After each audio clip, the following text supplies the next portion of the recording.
இந்த மச்சான் மச்சான் நம்ம செட்டு பசங்க எல்லாருமே வந்தானுங்கடா. உன் எக்ஸ பார்த்து பேசினேன் மச்சான், நீ தான் மிஸ் பண்ணிட்ட. அந்த நாய் ஏதோ துபாயில குப்பை போடுறீங்கன்னு கேள்விப்பட்டேன்.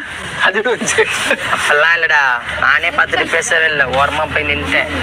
அதான் உன் பிரச்சனை இல்லை, தேவையில்லாம அசிங்கமா திட்டனே, ஒரு மாதிரி கில்ட் ஆயிடுச்சு.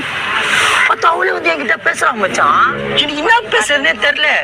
அப்புறம் நான் கேட்டேன், மல்லேஷ்லாம் ஞாபகம் இருக்கானே, அவனும் ஞாபகம் இருக்குது, என்ன எப்படி இருக்கிறான், இப்பயே மிச்சரா இருக்கானா இல்ல அப்படியே தான் இருக்கிறான்? மிச்சூரா இருக்கானம்மா?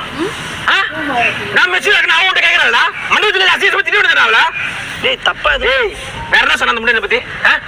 இது உங்ககிட்ட வந்து சொன்னா ரோடுன்னு பார்க்காம நாயுமே கத்துவான் தான். இப்ப அவ சொல்லிட்டேன், நான் டென்ஷன் நாய் மாதிரி கத்துறாமா? இப்ப அவ சொல்லிட்டாங்க ஆளு எப்படி இருக்கா என்ன மிச்சூர் இருக்குன்னு சொல்லலாம். மச்சான் நான் டென்ஷன் ஆகல, உனக்கு தெரியல. நான் டென்ஷன் ஆகல, நான் பேசுறேன் வாய்ஸ் கொஞ்சம் அதிகமா ஆகுதான். நான் டென்ஷன் ஆகல, டென்ஷன் ஆகல என்ன உனக்கு தெரியும்.